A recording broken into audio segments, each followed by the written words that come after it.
Raising Teens by Collett Smart with Ray Kington. Do you ever feel weird? As if.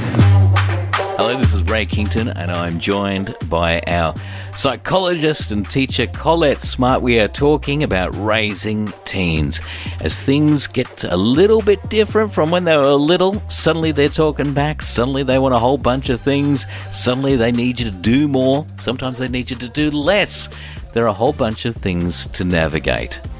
Now, Collett, one thing which is a really difficult but probably inevitable subject that needs to be brought up is teens and alcohol. Christine. Hi there. My teen was asking if she could have a taste of my wine the other night, and I said no. But then I thought, should I be teaching her how to handle alcohol while in the home? So let me just start by saying something encouraging. Our teens are reported, particularly in Australia, they're reported to be making much better choices with alcohol than previous generations. So they are making better choices around alcohol than we did when we were their age. And studies in Australia show that they're choosing not to drink. More teens are choosing not to drink regardless of gender or socioeconomic background. And what they found is one of the game changers for this appears to be the reduction in parental supply. So as parents have become more and more of the risks of alcohol in the developing brain, it seems like parents are holding back.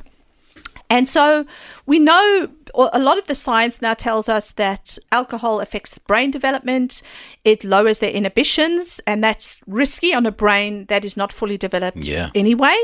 It compromises rational centers of the brain, and this often makes it much more likely for teens to make risky decisions. And sadly, we see half of sexual victimization incidents when there is alcohol involved. And so teens, however, who are choosing still to drink, we're seeing them drinking still at dangerous levels and binge drinking to blacking out and so on. So that is really concerning. So the one factor we now understand really is that parents are one of the main suppliers of alcohol to young teens who do drink. And this seems to come from this mistaken belief that providing your teen with alcohol will help your child drink more responsibly. That's the term we often hear, because somehow they will drink under supervision, or they will only drink what I've given them, or whatever your reasoning might have been. And then they'll make better choices when they go out, when actually the opposite effect happens. We see that these teens tend to drink at much higher level quantities when they're out and outside of parental supervision. It's almost like you've given them a license or a free-for-all, and whatever they did at home, they do to a greater extent when they're out. So it's not helpful to be supplying our young people with alcohol. So if they're not going to be drinking, tasting, experimenting at home under parental supervision, they're not drinking at all, and then one day they go to a party and they think, I'm going to have a glass because this has been offered to me. Is there the danger that they'll go from 0 to 100 on that night? So it appears that many teenagers whose parents talk to them a lot about the effects of alcohol, the dangers of alcohol on their developing brains, they don't supply lots of alcohol, and you also model healthy use of alcohol at home, those teens seem to be making healthier choices when they are out. And so, however, I do say to parents, you can't just say to your teen, don't drink, or you're not having anything. So it's talking about all those effects, but also helping our children when we realize being a teenager is hard. They are going to go to parties where there's alcohol supplied. There will even be parties where alcohol is supplied by the adults. I remember as a teenager being at a party when I was about 14, and the girl's mum had bought alcohol for all of us. And I was, the power imbalance is unbelievable because it's not just peers putting pressure on you. The parent has supplied it. You don't actually know what to do with yourself. And so just saying no is very difficult for teens. So I think we need to give them scripts, give them safe outs. Even saying to some of our teenagers, if you pick up that can of beer or glass that is being offered to you, and you walk around with that same glass or that same can for the whole night, and you, even if you kind of say, oh no, I've just got one, or I've already got one, to help them save face, sometimes that is what we need to help our teens do. I slowly, surreptitiously poured that can of, it was like kind of an alco pop drink when I was a teenager. I slowly, surreptitiously poured it into the pot plant over the night. Tell them stories about the pressure you felt and what you did. And I think peer pressure is a major factor around their choices around alcohol.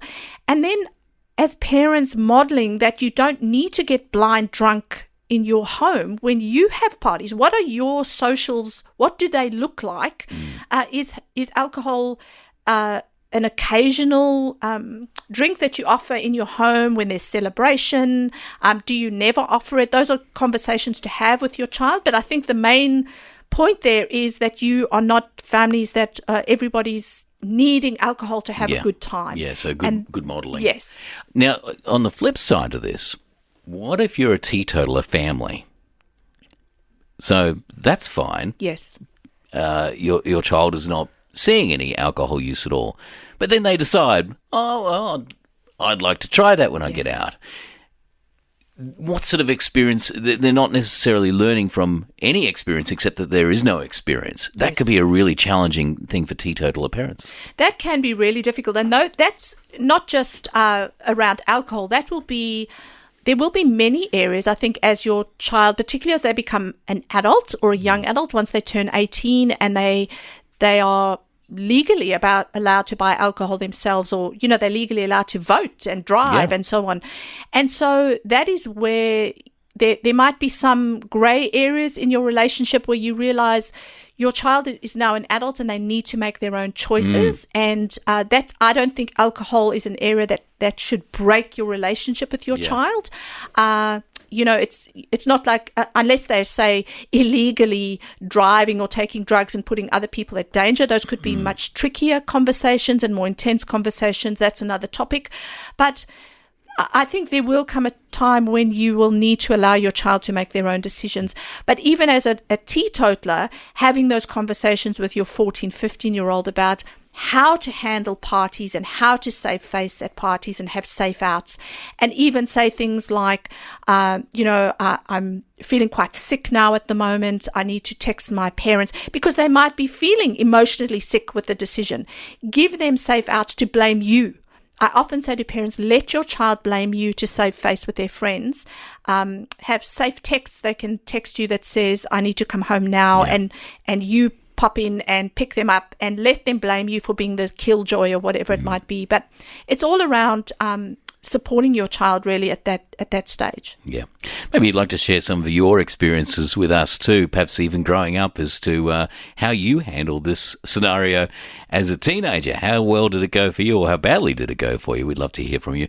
And how are you modelling your alcohol consumption, or lack of, to your teens? If you've got a question for us, anything it is to do with teens, we'd love to hear from you. And you can reach out to us via the Hope Media app.